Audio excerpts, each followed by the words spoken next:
All right, we're going to go ahead and get started. Wanted to start off just with some introductions here of who is on the screen for today. My name is Kayla. I am Kayla Mcguire. I am based out of CEA headquarters here. I'm the site specialist team lead in the enrollment department at the Phoenix headquarters office for CEA. I am also here as an alum of our program. I did a year in Seville, Spain during my undergrad, and now I am employed over here at CEA. So that is a little bit about my story, but I will go ahead and share my screen. We're going to get into some tips and tricks and details of other alumni experiences. So we'll go ahead and do that.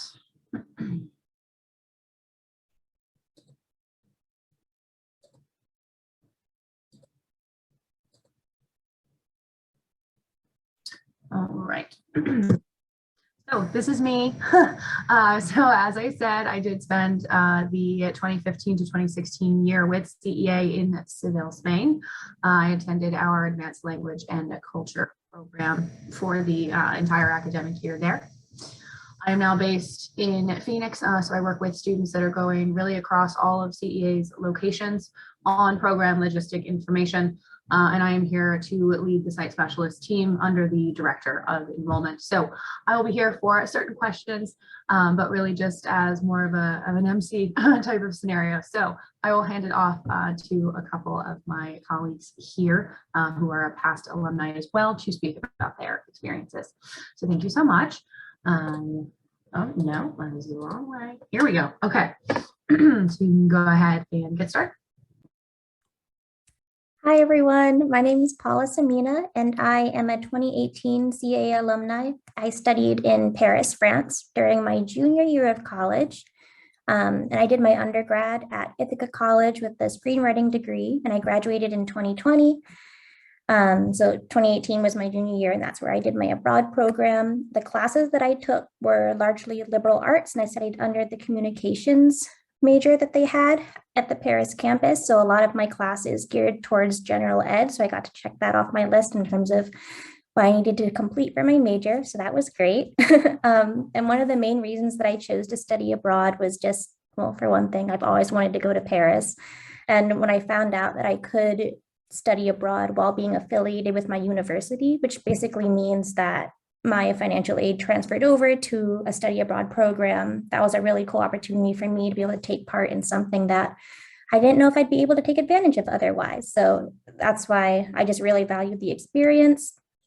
While I was in Paris, I had the opportunity to travel to, I think, 11 different countries, and I gave a couple of photos there that you can see, which by far was probably one of the best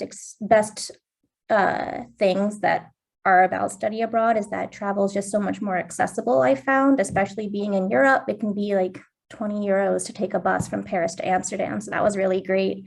In terms of one of my favorite things about the CEA program, it was just the diversity of classes for one thing, and then also the ability to do exchanges with other students. I know one of my global comms classes was with another French institution. So in terms of learning the language, that was extremely helpful as well. And one unique thing about France that I miss now that I'm back, since I've been back in the United States, was that when you sit at a cafe, you can stay there for like 2 or 3 hours and no one will try to kick you out. Whereas since I've been home, sitting there for that long, people will come up like giving you water, asking you to like, do you want the check? So that is definitely one thing I miss, is just the community involved with eating.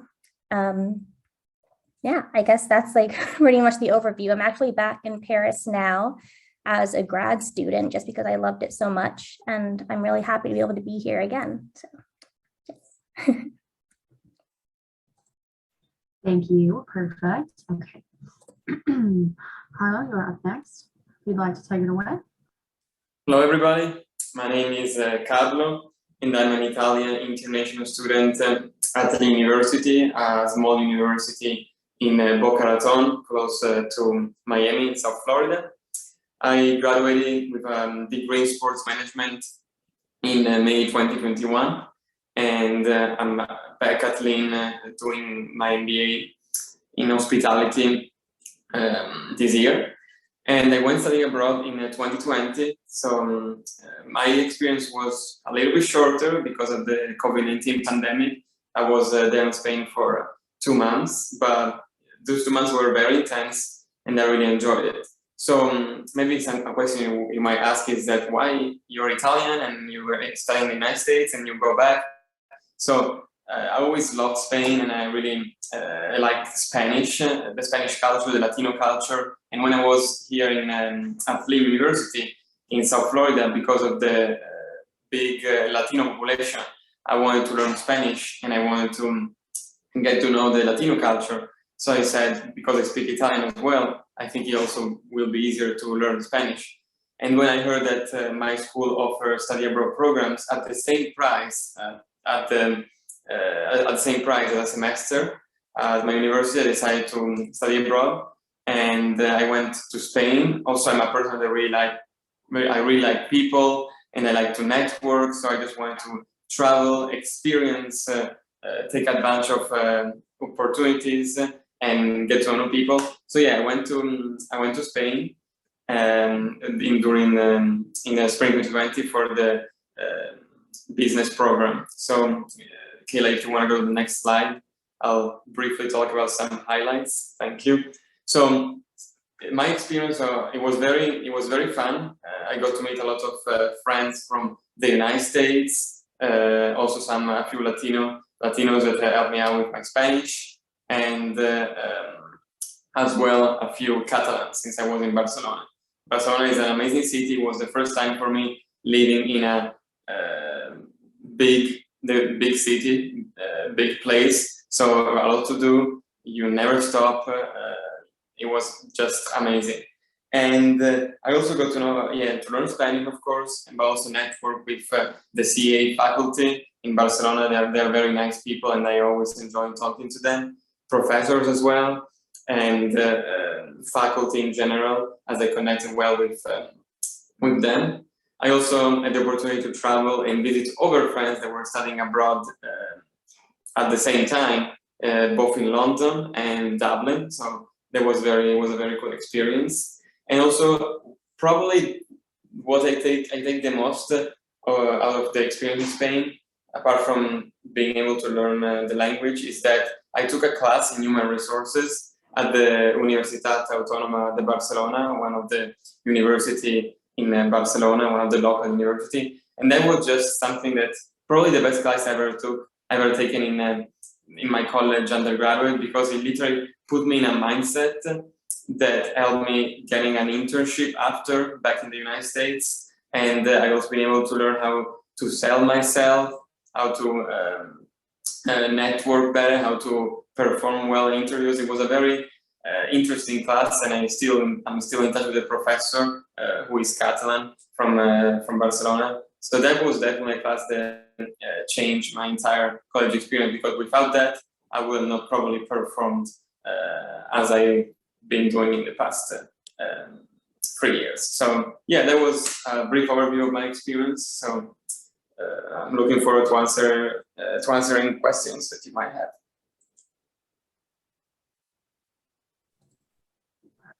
Thank you. All right, Ali, you are up next. Hi, I'm Ali. I'm currently an undergraduate junior at Cal Poly in San Luis Obispo.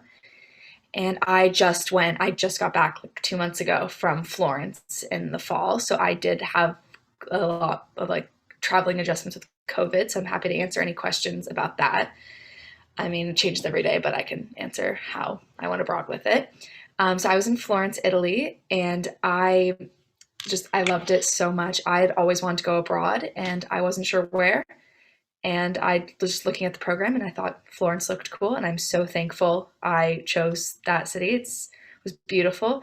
And my favorite like CEA experience was taking this class, Culture, Food, and Wine in Italy. I felt like I learned so much that I didn't know about just the culture behind food and wine that I did not know before. And we got to go to a cheese making factory where they made fresh mozzarella, which was amazing and like a once in a lifetime experience. And I lived in the student housing too, in the apartment. And you can go to the next slide. And then I was able to travel to a lot of places. So even with COVID, I was able to travel. So I went to Paris, Berlin, Munich, Ireland. Dublin was my favorite place. That is where I'm hoping to move after college. And that was something I would not have gotten without CEA because I would not have known that I wanted to move to Dublin. And then another unique thing about CEA, I think, was the study centers that they had. I really loved having, like, they had study rooms and classes, and I thought that was a very cool added feature of CEA.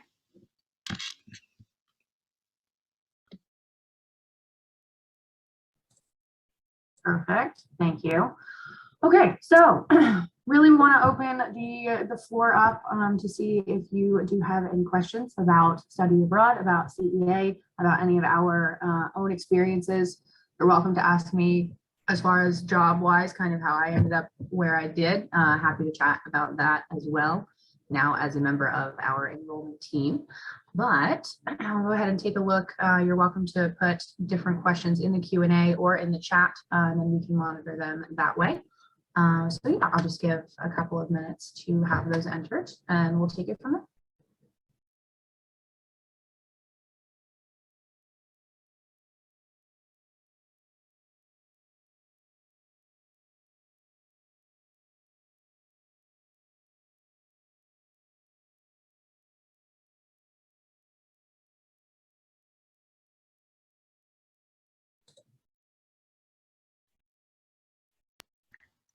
I can answer the question about my housing experience. I loved my housing. I thought it's better than my house at my college town. I lived in an apartment with 4 other girls, and I shared a room, but me and my roommate had our own bathrooms. There was 2 bathrooms and 3 bedrooms. And the location was amazing. It was like a 10-minute walk to class. And it was really nice to have a kitchen too, so you didn't have to spend money eating out every day. Granted, I still ate out most of the time, but I loved having an apartment because it felt like I had like a home. Like it made, I think, the adjustment a lot easier.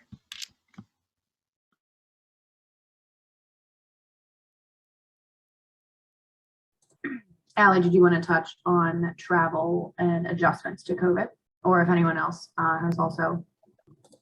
Sure, I can do that. I was terrified of the adjustment with COVID. That was something that was definitely like scary going into it. I thought it would be a lot worse than it was. You had to wear a mask and be vaccinated and test. Europe has the green pass, but I'm not a European citizen, so I would just have to show my American vaccine card.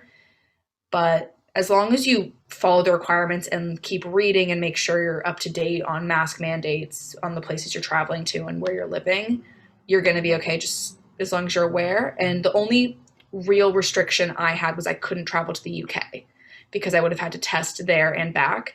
And that was just my only real, I know people who did it, but I just didn't want to, you had to pay for tests. So I didn't want to pay 100 euros to be testing to go for a weekend trip. And I was also just cautious of if I got stuck in the UK because I tested positive for COVID, so just did not do that. But that was the only real limitation that I encountered.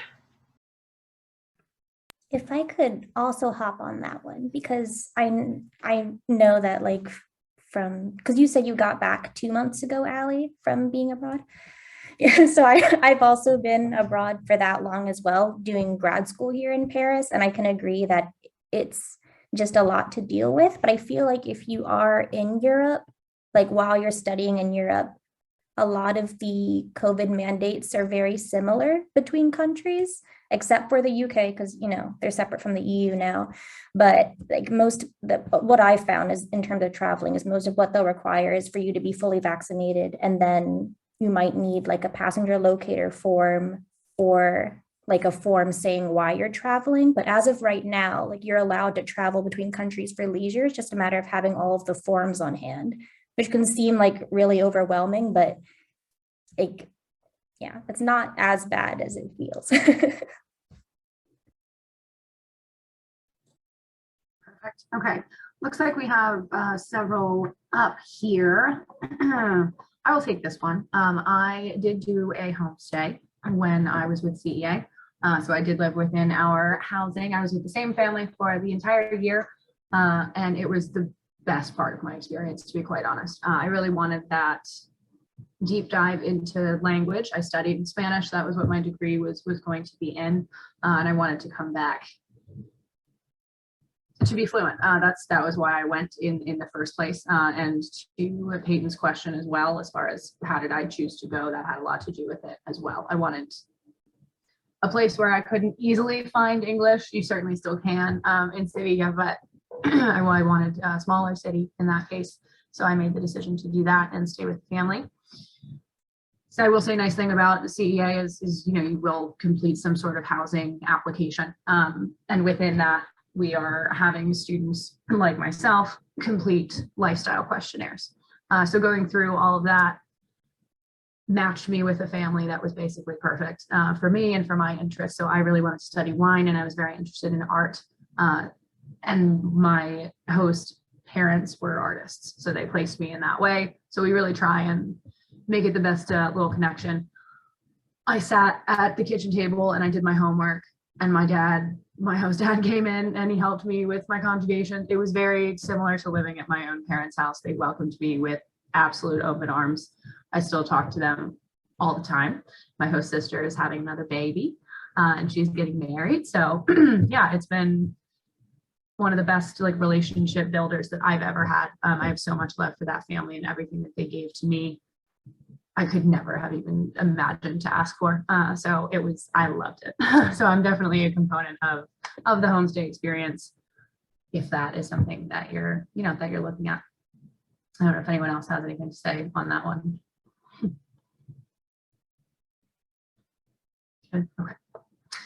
Okay, let's see what's next. Tips on funding. Anyone want to take that one? Yeah, go for it. Oh yeah. Yeah, I think I have a lot to say about this one because that's probably one of the biggest obstacles for me in terms of studying abroad.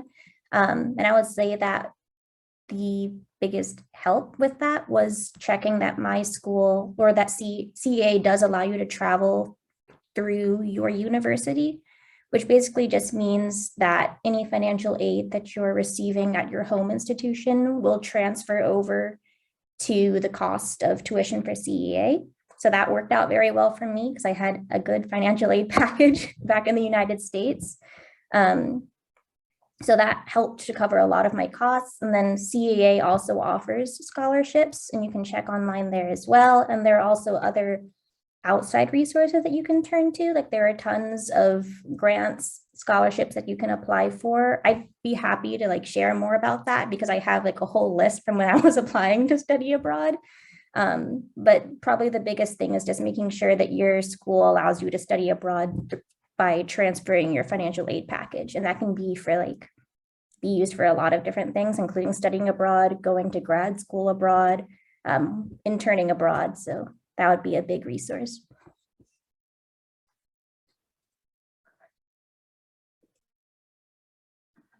Let's see here. Okay.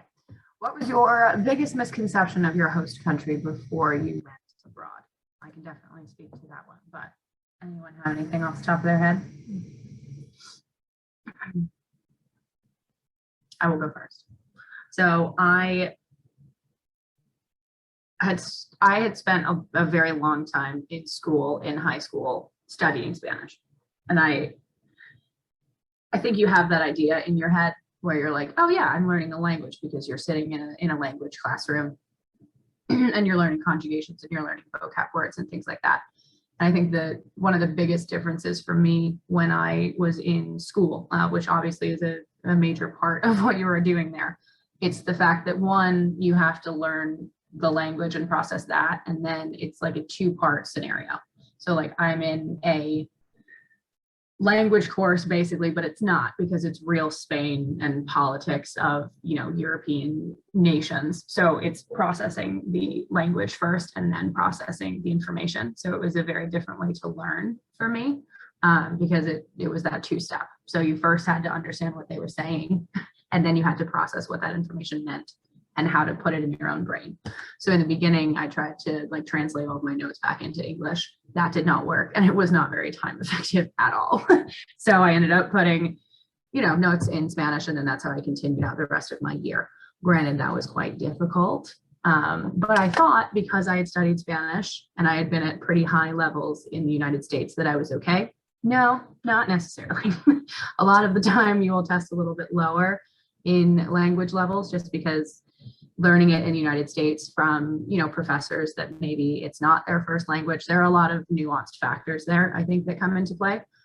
So it wasn't necessarily a misconception, I guess I'll say, but I thought that I was a little bit better at the language than I actually actively was when I arrived there. Has a lot to do with the, accent of Andalusia and plenty of other things like that. But I think that was more on the academic side of misconception that I had. Was I was like, no, I can do these classes. It'll be fine because I'm doing them in college. And it was a very different beast. It's a different style of teaching. It's a different expectation that are, set by professors. So it's really just keeping an open mind, I think, is the most important part. And the experience is supposed to be different. You're studying in a foreign location, and that's part of it. But it was definitely one I had to get used to over some time. That's what I'll say.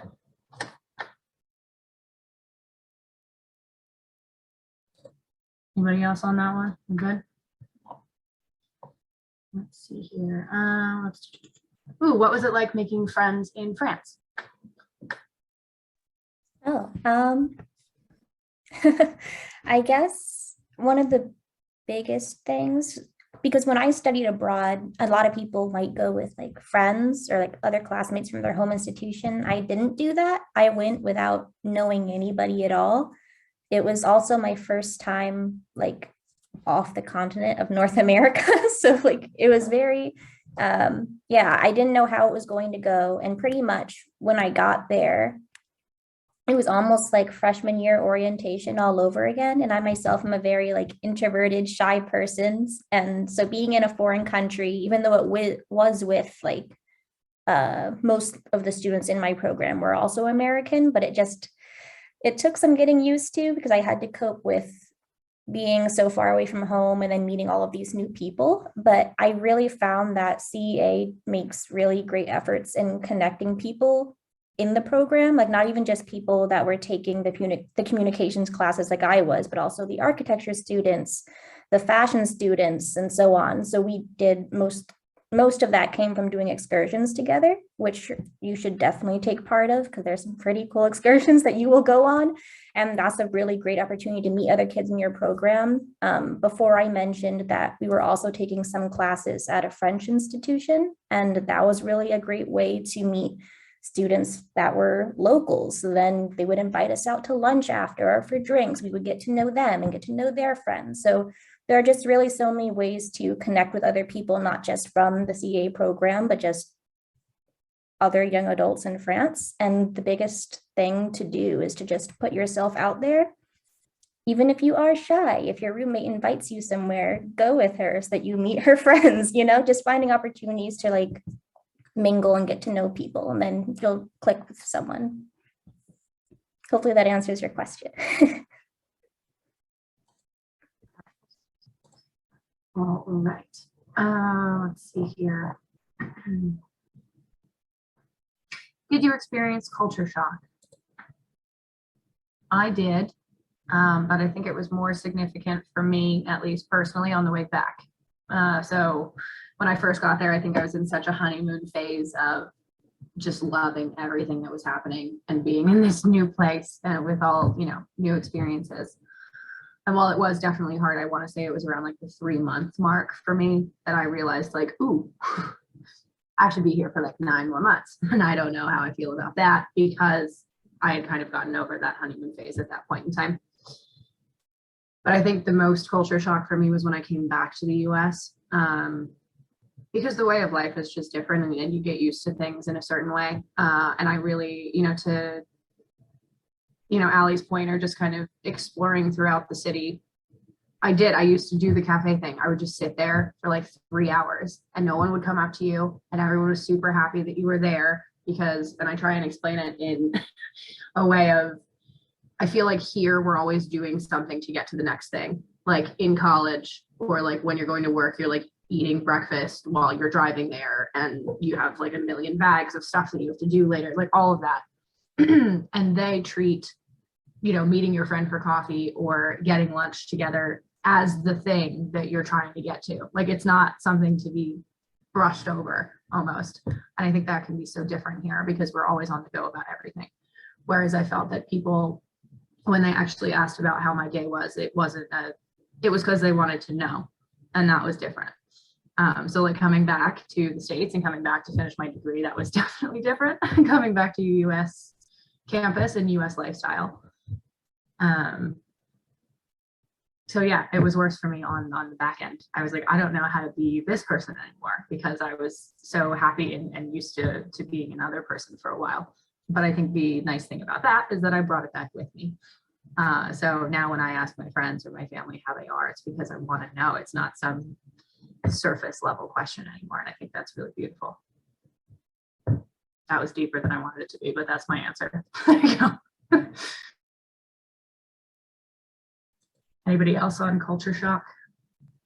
I agree a lot with what you just said. I experienced more culture shock coming back to America. I think part of it was COVID too, like COVID restrictions were different. And so that was also, I came back like right in the like height of Omicron. So it was like definitely a little crazy coming back. But this is just a really weird thing that comes to mind when I think of culture shock is the coffee situation in Italy. First of all, the coffee is so much better. But second of all, they have coffee bars that you like sit and you like drink your coffee there, like in the cup, and you just chat and talk. And it is so fun, but that is just not something we have anything like in America. It's very hard to describe. I have a friend who's in Rome right now and he was asking me like, okay, like I'm going to Italy. I know it's a different city, but like anything like overall in Italy, I should know. And I was like, you like coffee? Know this about the coffee bars? Because I was shocked. That was the one thing that comes to mind. I had no idea. So, I mean, I love it. I wish we had that here, but just little things like that kind of like that's what kind of gets you, I feel like. I like timing also because, you know, like meal times or just activities times. For instance, we used to eat, like my host family ate dinner at like 10:30 p.m. for the most part. So that is definitely an adjustment for sure. Lunch is bigger, like it's the biggest meal of the day in Spain. So it's not dinner like it is here. And breakfast is quite small for the most part. But getting used to that. And then, you know, if you're going out to like meet friends, let's say, you would go out at around like 11:30 midnight. Most people are staying out until about 6 in the morning, just because that's when things are open until for Spain. So that was new for me as far as time is concerned, and kind of readjusting your basically digestive system to a completely different time structure for your body. So that was one I noticed for sure as well. Also ice. I know that's ridiculous, but like, you know how everything has ice here? That's not a thing. Like ice cubes. I don't know why that also is one that I remember all the time, because I had asked my like host parents, I was like, do we have ice at the house? And they were like, why would we have that? And I was like, that's fair enough. That's fair. I don't know. Just super normal for me, but it wasn't there. All right, who's up next? Carla, did you want to talk about adjustment to lifestyle at all? A little bit as well? Yeah, no, definitely. Yeah, for sure, coming from, Italy and then the United States, then back to Europe, it was really different because it was sort of, for me, when I went to Spain, it was sort of back to Italian style, even though because the Barcelona is a big city, it was very cool to actually be able to do so much, go to so many places, visit so many places, and that was definitely different. I really enjoyed it, especially because I could walk everywhere again. I was feeling very comfortable with not knowing where to go, so I really enjoyed that. And yeah, for example, a day for me in Barcelona was going to walk to class in the morning. I was literally living near Plaza Catalunya in the center, in the heart of Barcelona. So that was very cool. So I was walking there, going to class. It was nice going to class because I could talk with from faculty to friends. It was very nice. Maybe I was, we were talking about like going and grab a coffee. Yeah, that's definitely one of the best parts that I miss about Europe is that coffee shop, those vibes. It's very nice. You just walk, you go to the bar, then you sit outside. That was I think it's very cool. So yeah, then I was going back home. I was cooking. That was also a major change because here at in the United States, in Florida, I'm used to go to the cafeteria every day, so you don't have to cook.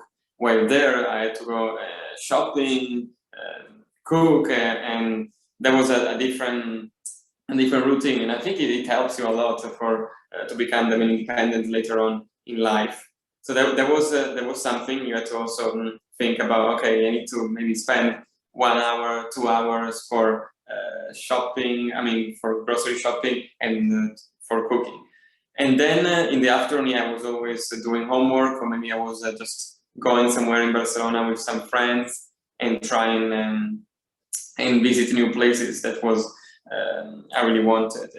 Every day, trying to go every week to a new area in Barcelona. And also what I enjoyed, I mean, I had other plans too, but with COVID, it was everything changed. I was thinking about, I joined a running club for the street in Barcelona. That was very cool. But then with COVID, I just joined for like two times, and then it was over.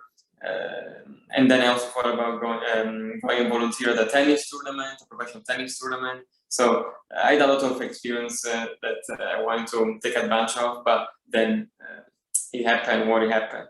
But those 2 months were very intense, and I don't have any regrets. I'm really proud that I think I spent the best time, because I think what makes the difference when you have the daily routine is your attitude and your approach to the new life, and try to get out of the comfort zone and take advantage of all the opportunities you get, because you get a lot from CA. They do a very good job with a lot of new with a lot of activities, of always including the program. But also, I mean, if you go to a big city like can be in Rome or Florence or Barcelona, Prague, there's a lot to do, and there's literally so much that you can take advantage of and you can experience.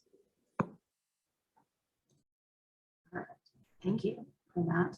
Allie, do you want to take the would you have stayed longer if you could question? Yes. So I was there for a semester, and I do think that was like an appropriate amount of time, but I do kind of wish I stayed for the whole year. That wasn't an option for me just with my degree, and my school's a quarter system school. So that's why I did the fall semester, because that like is more than a quarter, but if I did spring, then it's like one semester is less than 2 quarters. So it just wasn't going to work out for me. Now that I have gone, I really wish I could have done the whole year, but I do think a semester is enough time. I do wish I could have done the year though. So that's kind of like if you think, I think a year sounds really daunting, but when you're there for the semester, you're going to be like, I don't want to leave, which it was what happened to me. And I was like, I kind of wish I'd signed up for the whole year. I have a friend who did, and she looks like she's having so much fun still, and I'm very jealous of her. So I definitely think a semester or a year, just depending on if you can do the year. I know that's like not easy for everyone, but because I couldn't, but yeah, that's my answer to that. Thank you. Let's see. Greatest challenges you faced while studying abroad, and how did you cope? I will say it was hard for me to be away from my family and my friends, of course, specifically my little sister, because she was, in a very formative stage of her life. So it was a decision that I made for myself and, the betterment of what I wanted to do. But that definitely comes with some, lost connections. Obviously, you're seeing, while you're having this incredible experience, it's definitely still true that like your friends in college are still doing what your friends in college are doing and you're not there. And that's okay to have those like sad moments about it, and seeing like you might be missing out on something. That's an honest situation that will probably happen at some point. The way I got through that was trying to have like scheduled times during the week where I would talk to people that were important to me. So like, for example, when I got up for class and it was, you know, the middle of the day for my mom when she got home from work, we would have like a significant FaceTime situation like every week. So that's how I kept in contact with her.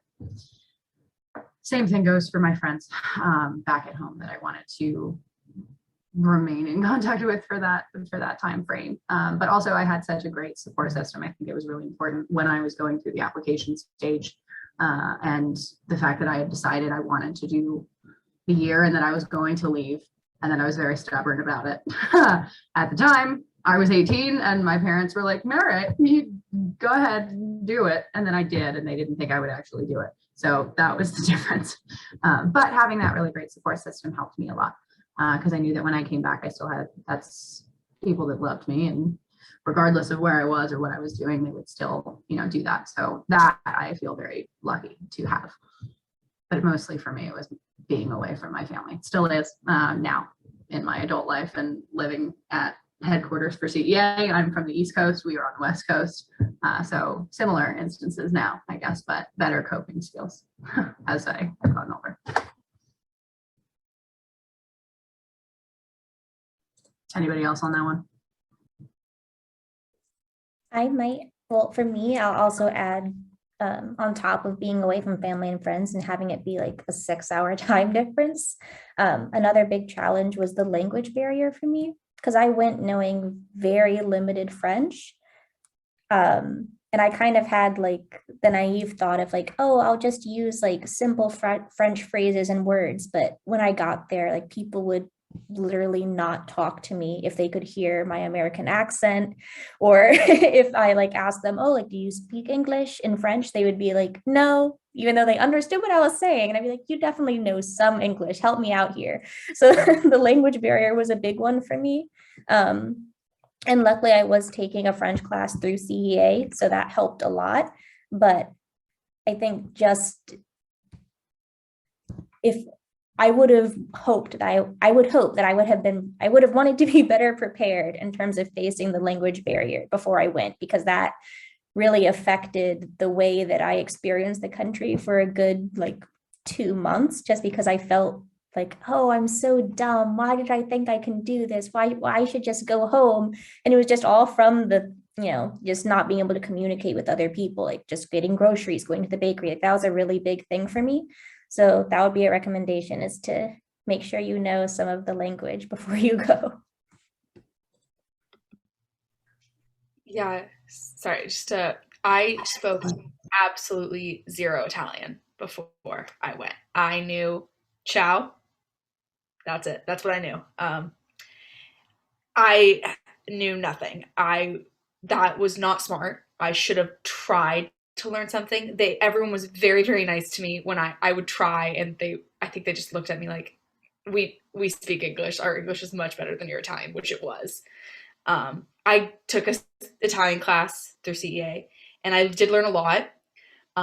Definitely, that was my biggest challenge. Wish I had thought that through a little bit more. Just like I had the summer to maybe take a little Italian course, and I wish I had at least learned a few more phrases before, or like also the important, like not necessarily like slang, but like something I learned is when you answer the phone, you say pronto and not hello, which is like ready. I had no idea. So that's just something I'm like, I could have learned that and I should have. Makes a lot of sense for sure. Okay, let's see. Okay, how did you manage attending school? Do you want to take that one? And doing traveling at the same time? Most of the classes are not, as far as CEA specific classes, are not remote for the most part. Yeah, They are in person, but yes, if you'd like to chat about managing the two. yeah. So none of the classes that I took that semester were remote.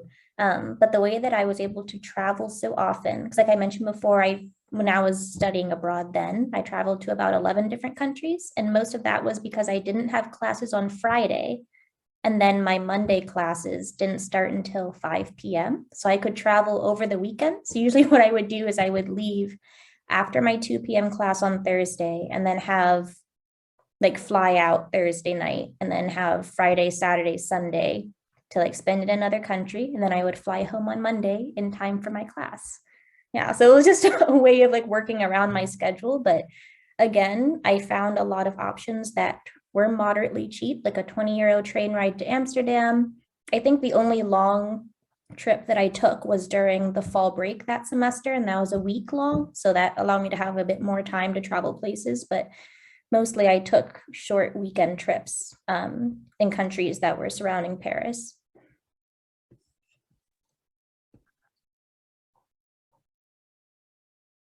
All right. Most memorable experience or most exciting thing about your experience? Yeah, go for it.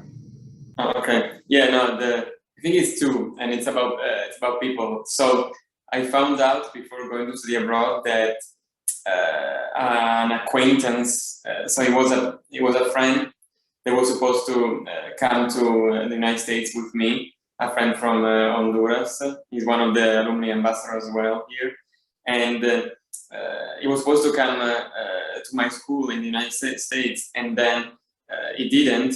And I always kept in touch with him because we were supposed to be roommates, even though we never met each other. And then before going to Barcelona, we both found out that we were in the program. So for the following semester, so that was a lot of fun. It was a surprise. And when we went to Spain, we became very good friends. He taught me Spanish, so that was a very cool experience. And then another probably the best experience, that when I went to Madrid with CA, I posted some on social media, on Instagram, a photo of Madrid, and then a friend that I met 6 years before, so now it's like 9 years ago, she told me, "Oh, I'm in Madrid," and I was like, "No way!" She's from Spain, and she said, "Oh, I'm in Madrid too with some friends." So that was very fun, and we just got together, all of us, the two groups. And we went out for dinner. Because they were from Spain, they show us a lot of nice restaurants and nice areas in Madrid. So that was something unexpected and very cool. And I still remember that the weekend, the night, it was a lot of fun and probably one of the best highlights of the experience. I love that. That's fantastic. For me, it was the picture in the beginning of the presentation. So that flamenco dress and the feria in Seville. So every April, the whole city shuts down for 7 days and 7 nights, and there is a festival that happens. I got very lucky with my host family's placement, and I was on Calle Asunción, so it was right where the gate was to enter the festival. And I was planning on going, of course, once in a lifetime type of experience, but I had nothing to wear, and I was not going to spend like $600 on a flamenco dress. Just wasn't necessarily in the budget, and getting it home I figured would be very difficult anyway. So my host mom one day came in, because I told her, I was like, I'll wear like a maxi dress or something. I don't know, I'll figure something out. But she came in and she took me by my little hand into her bedroom, which I was not, like, we didn't go into her bedroom. And she had probably 40 something dresses that were just sprawled out, like all across the floor and her bed and everywhere. So she was like, "You tried them on?" And I was like, "I'm not gonna fit in those, to be honest." I was like, "I don't look." And she was like, "No, some of them are from like 50 years ago." Like when I first started going to the feria when I was a teenager. And I was like, okay. So we went through, and the one in that picture is this emerald green one that she had worn 42 years previous to the feria. Fit me like it was made for me. It was the weirdest experience. It just zipped perfectly. So we had this cute little moment, and she was a hat maker. So she did every single one of my adornments. So she made everything. So everything I'm wearing in that she had made. And then when I was getting ready to leave, and I was devastated to leave, obviously, she had like folded up the dress in this little thing, and it's right there at my house now. All these years later, it's sitting right there in the same little package. So it's traveled everywhere with me, and she gave it to me because she wanted me to remember the experience. And I cried a lot about that. And it makes me very emotional even to this day, because it was one of the best experiences I've ever had. And to have someone, put that much love into something, even though I wasn't technically their family, they treated me like I was, which was fantastic. So that's my favorite experience and the most exciting one that I've ever had. Allie, did you want to go ahead and keep that as well? Sure. Sorry, my computer's kind of freezing up a little bit, so if my audio is a little weird, that's why. My most memorable experience was probably the first weekend, or no, sorry, the second or third, so like very beginning. And we decided we're here in the fall. It's only gonna be warm for another couple of weeks. We have to go to the Amalfi Coast. We're like a train away. And so me and like our program's only 20 people because of COVID. Normally they're a lot bigger than 20 people. So me and like 10 others, like the majority of the program, we were able to like pull something together like 2 days before, and we like took a train, and then we were not the smartest, and we took like the 5 a.m. train, which trying to rally 10 people, specifically college students who sleep in on weekends, that was just not our best idea, but we made it. There's some running, but it all worked out. And then we made it to we went to Sorrento, that's where we started. It was absolutely gorgeous, possibly the most beautiful place I've been is like the Amalfi Coast, and we took a boat in Capri. And just being with everyone, like we were playing Mamma Mia music and like some random songs from our childhood that like while on a boat. It was such a bucket list moment. And like it was like I met these people a week ago, and we're all here, and like just there was like you didn't think of anything from home, no problems. You were just like at like a level of peace that like I don't think I'll ever be able to describe. Like I was just so like there was just so much happiness, and we were like, oh, like we're good. And then we ate some great food, and it was just a wonderful experience. And it like took a lot to get there, and I think that's why it's like so memorable to me, is like it pays off. Like waking up at 5 a.m, running to the train station with your suitcase, it works and it's worth it.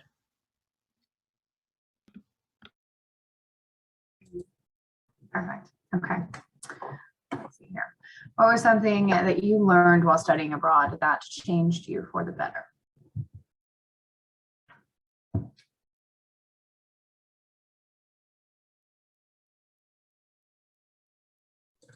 Mine just goes back to what I had said earlier. Take a second and step back and look at your own life.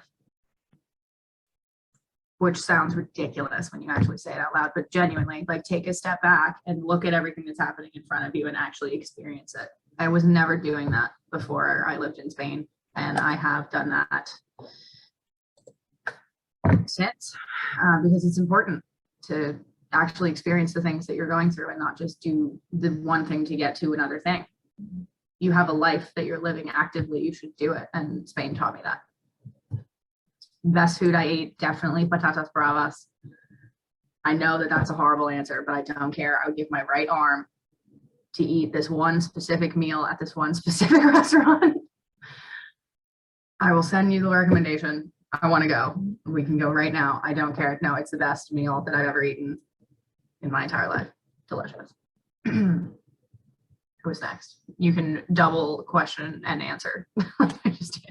I saw food and I immediately was thinking about potatoes. I can answer next. So I guess probably the biggest or one of the most important things for me that I learned while I was abroad is just like, well, overall, it was just a major confidence booster. It helped me because like I said before, I'm a very shy, introverted person. So then going abroad was very much outside of my comfort zone. But then after like the first couple of months when I started to find my stride, I started to like know my way home, like especially like getting the metro down. That was a big thing for me.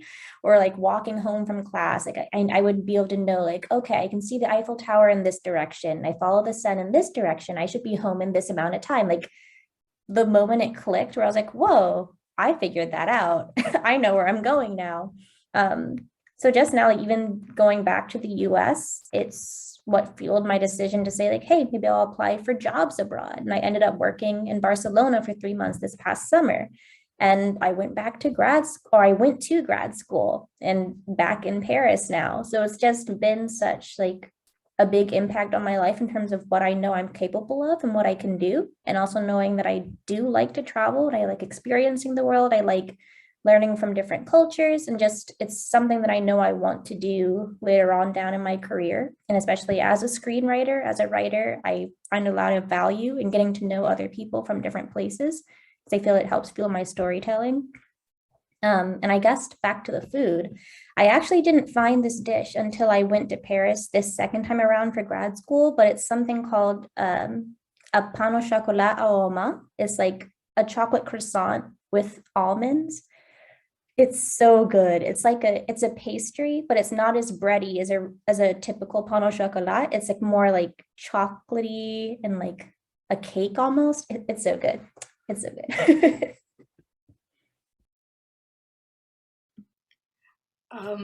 My favorite food, I just want to chime with that, is it's like wild boar, parpadelle, cingale, I think is how you pronounce it. My Italian, I've already lost a lot of my Italian without using it every day, which is so sad. But I did not think that would be my favorite food. My friend told me to get it. I listened to her, and I think I ordered that everywhere they had it, and it's a huge Florence meal, and that was not something I expected to love because I used to be a vegetarian. So I was like, I'm going abroad. I'm not going to be a vegetarian. I was just vegetarian for life. I didn't like meat, and then I was the exact same. I didn't really, but then I had no choice, to be quite honest. exactly. But then I found, oh God, what? Variadas. I think they're pork cheeks, which I never would eat. And I think that I ate it because I didn't genuinely know what it was, to be quite honest. But now I would eat that every single time. They're fantastic. And just, preparation wise is always so much fun because there's so much behind it, I think, the preparation of food, especially in that house. So the smells and the, using oil that's been used a million times, but it's so good for some reason. I don't know what you put in there. But I loved eating it at the house. I learned so much about so many things I didn't even know existed as food, but I loved that. And I never would have done it because I was a vegetarian. And then I moved and I was like, well, we'll experience something else, I guess. All right. Yes, we are about to wrap up. So we'll do this one. And then obviously we can share some information as far as who we are, how to contact us if you do have any questions, of course. But what was the thing that stuck with you most about your experience? What makes you want to encourage others to study abroad? What advice do you give to students who are on the fence about studying abroad in general? I can go.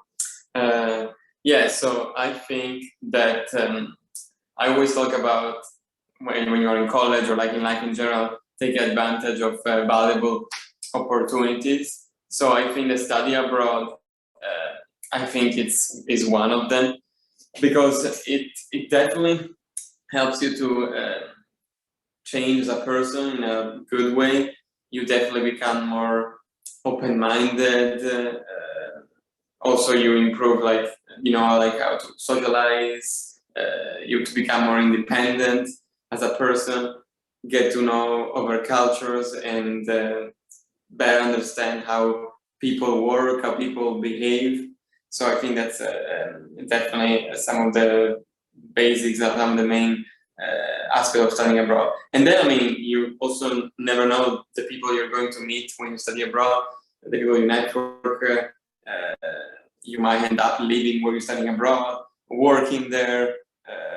So that's something, it's just like an experience, a lifetime experience. And I mean, also with the CEA, it gives you a lot of other opportunities that you might not think of, like all these ways that you can travel here and there when you stay abroad. So that's definitely something that, I mean, when are you going to leave a month studying abroad, a semester studying abroad again in your life?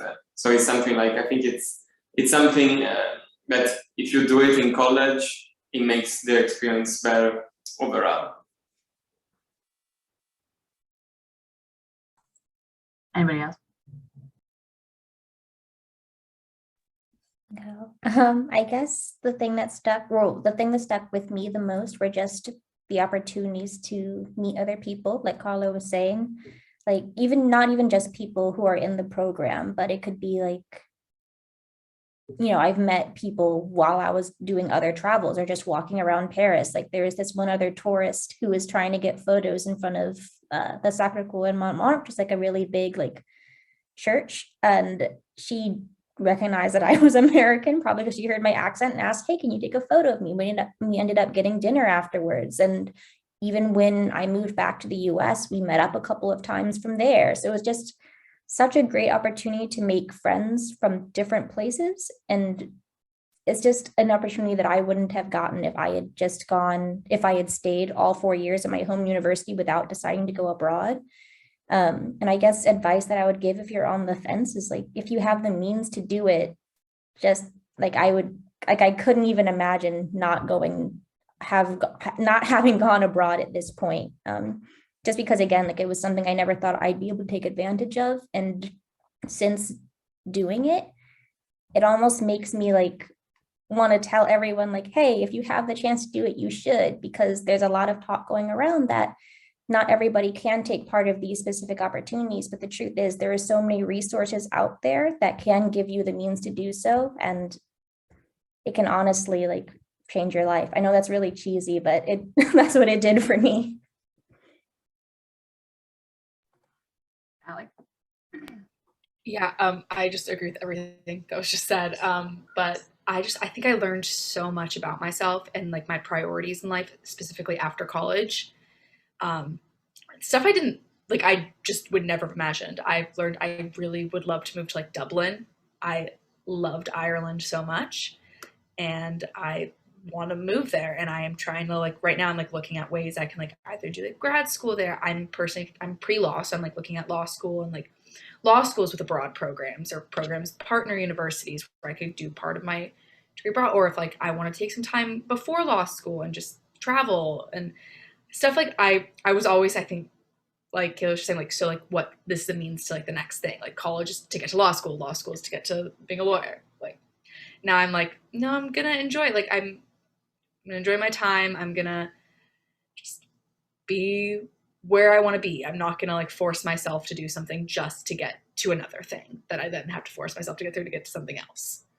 Like, I'm actually gonna try and enjoy where I'm at and make sure I'm doing stuff for myself, which I think I would not have known or like really done had I not gone abroad. So that's my advice. You learn a lot. Yes, I absolutely agree with that. I will add one thing and then we can wrap up. I will say from a person perspective versus an advisor perspective now has been an interesting, succession, I guess we'll say. Definitely different to speak on those things at different phases. But I will say, I think the ability to communicate cross-culturally is so sought after now, in the workforce or in, when you're coming back and applying for jobs, you're applying to law school or whatever it is that you're doing. I wouldn't be where I am at right now without my experience with CEA, obviously, and being an employee here. That's completely separate from the experience that I had, and understanding that life is a lot more than a very small box of things. And I got to know that. And then I decided, hey, I want this in my life forever. Like, this is my career path. This is what I want to do. And this is what I want to work to give other people. And I could not be more thankful for being able to wake up every single day and come to work with this group of people that are so passionate about what we do and the experiences that we've had. Because, obviously we all talk about how cheesy it is, or you see whatever memes on Facebook, like, we study abroad students never shut up about the experience. But I think that speaks volumes to what it actually can give you as a person. So do it. It's going to be hard. There's definitely parts that are hard. I mean, you've heard all of us talk about certain things that are weird or different or what, but they're really they just exist in a different place. And that's just regular life. So being open-minded and realizing how important it is to have that ability to be, competent interculturally is so important, I think. And I love it. Oh, yes. Okay. Perfect. But yes, you're welcome, obviously, to reach out to any of us as far as locations or connections to, you know, the staff, whatever it may be. If you have questions about what certain things were like, we're happy, you know, to answer anything that might come up. We do, of course, have the enrollment team here. So myself and my colleagues based at headquarters are also here to answer your questions. If you are looking at applications or anything like that, feel free to let me know. But if you really just want to talk about the experience, that's what we're here to do today. So we hope that you enjoyed the session. I certainly did. It's always nice to think back on that time. Yeah. Otherwise, though, thank you so much. Oh, yes, happy study abroad day. Good call out. And yeah, thank you so much for joining us. It's been a pleasure.